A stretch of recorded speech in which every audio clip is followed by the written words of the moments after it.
Possible issues you can have with your coffee machine is, for example, water run out. So if we just removing the water tank at the moment,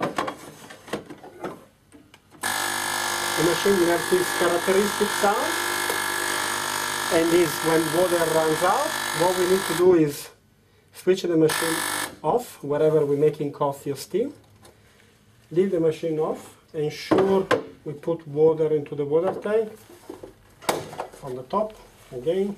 In this case I remove the water tank just for the exercise.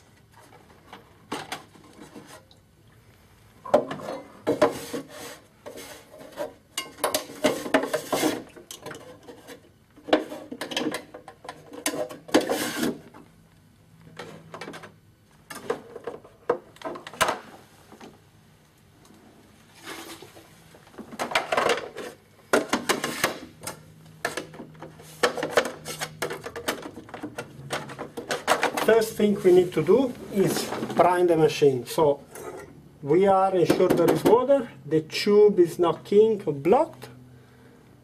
As soon as we switch the machine on, we want to run water from the steam tap.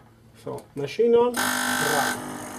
As you can hear, it will start with making that noise, but straight away the pump will suck the water, and when we have a constant flow of water, then we can stop. We need to do this straight away, otherwise the pressure for the boiler, it will possibly block the pump. So it's important before the machine reach temperature to prime it.